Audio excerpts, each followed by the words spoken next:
네, 창조주 하나님을 반역한 아담의 후손인 아브라함은 공식적 수준에서 온 우주와 인류의 경영에 표준 되시는 창조주 하나님을 신뢰, 즉 인정하고 경외했습니다. 그 후 하나님으로부터 의롭다함을 얻습니다. 그런데 아브라함이 얻은 의는 완성된 의가 아니었습니다. 따라서 아브라함은 이후에 객관의 현실 세계에서 창조주 하나님을 신뢰해야 했습니다. 아쉽게도 객관의 현실 세계에서 표준 되시는 창조주 하나님을 온전히 인식하지 못합니다. 자신의 개별적 입장에 따라 스스로 인생의 주관자가 되어 문제를 해결하고자 시도합니다. 그 결과 하나님의 심판이 아브라함에게 도래합니다. 여기서 그들은 죄와 사망의 종로로 타는 삶을 청산하려는 의지를 소유해야만 했습니다. 그 후 자신의 삶을 부욕해 하실 분은 오직 표준 되시는 창조주 하나님이라는 것을 깨달아야만 했습니다. 하지만 그 두 사람에게 창조주 하나님은 아무런 가치를 지니지 못하는 분이었습니다. 시간이 흐르면서 객관의 현실 세계에 계신 창조주 하나님을 인식하기 시작합니다. 창조주 하나님은 자신들의 삶의 전부였습니다. 아브라함의 객관의 현실 세계를 살아가는 주체는 객관의 현실 세계의 창조주 하나님을 향해 회개합니다. 그러면 이번 시간은 아브라함 객관의 현실 세계의 창조주 하나님을 향해 회개하다라는 제목으로 하나님의 음성을 듣는 시간을 갖겠습니다. 피조물 인간은 이 세상을 살아갈 때 온 우주와 인류의 경영에 표준 되시는 창조주 하나님을 최우선적으로 추구해야 합니다. 그런데 첫사람 이후 타락한 인간은 이렇게 가장 귀한 진리를 깨닫지 못합니다. 아브라함 또한 마찬가지였습니다. 아브라함이 이런 상태에 놓여 있다면 그에게는 삶의 희망이 전혀 없어 보입니다. 아브라함은 많은 고민을 했던 것 같습니다.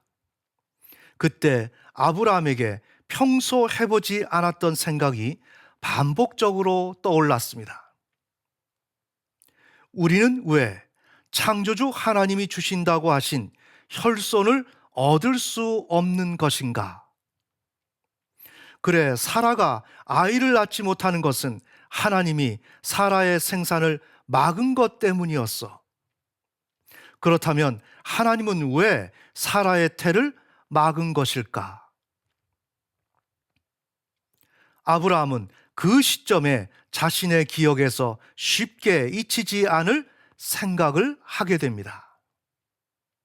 창조주 하나님이 사라의 태를 막은 것은 우리가 창조주 하나님을 신뢰하지 않고 인간적인 힘으로 아이를 얻으려고 시도한 것 때문인 것 같아. 그래서 하나님이 사라에게 아이를 낳을 수 없게 한 것이었어. 그래, 우리는 모든 일을 우리 자신의 힘과 노력으로 이루려고 시도해왔어. 그것은 옳지 않은 것이었어. 이 세상에서 그 어떤 것이든 창조주 하나님이 시작하시고 이루셔야만 하는 것이었어. 오히려 우리는 그 어떤 역할도 할 수 있는 것이 없었어. 오직 창조주 하나님만이 진행해야 하는 것이었으며 우리는 창조주 하나님을 신뢰하는 것만 할 수 있는 것이었어. 그렇게 할 때 우리는 창조주 하나님의 약속대로 혈손을 얻을 수 있는 것이었어.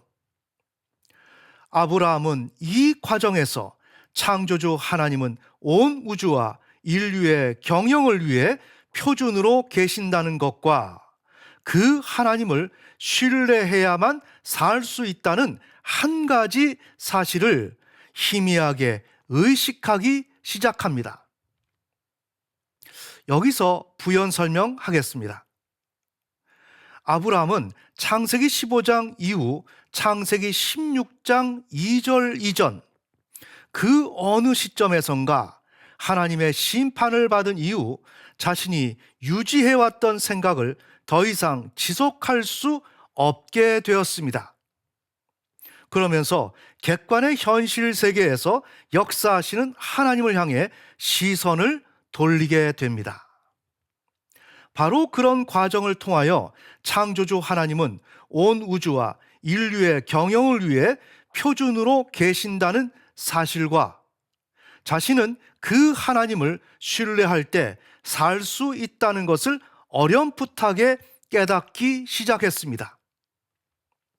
피조물 인간은 스스로의 능력으로 그 어떤 것도 이룰 수 없습니다. 오직 표준 되시는 창조주 하나님만을 신뢰할 때 그분이 주시는 축복으로 살아갈 수 있습니다. 네, 결론의 말씀을 맺겠습니다. 창조주 하나님을 반역한 아담의 후손인 아브라함은 공식적 수준에서 온 우주와 인류의 경영에 표준 되시는 창조주 하나님을 신뢰, 즉 인정하고 경외했습니다. 그 후 하나님으로부터 의롭다함을 얻습니다. 그 의는 완성된 의가 아니었던 바, 아브라함은 이후에 객관의 현실 세계에서 창조주 하나님을 신뢰해야 했습니다. 아쉽게도 객관의 현실 세계에서 표준 되시는 창조주 하나님을 온전히 인식하지 못하며 결국 하나님의 심판을 받습니다. 여기서 그들은 피조물 인간은 이 세상을 살아갈 때 온 우주와 인류의 경영에 표준 되시는 창조주 하나님을 최우선적으로 추구해야 할 뿐이라는 것을 깨달아야 했습니다. 하지만 그 두 사람은 상당 시간 동안 창조주 하나님에 대해서 아무런 가치를 발견하지 못했습니다. 시간이 흐르면서 객관의 현실 세계에 계신 창조주 하나님을 인식하기 시작합니다. 창조주 하나님은 자신들의 삶의 전부였습니다. 아브라함의 객관의 현실 세계를 살아가는 주체는 객관의 현실 세계에 창조주 하나님을 향해 회개합니다. 그러면 오늘은 여기까지 진행하겠습니다.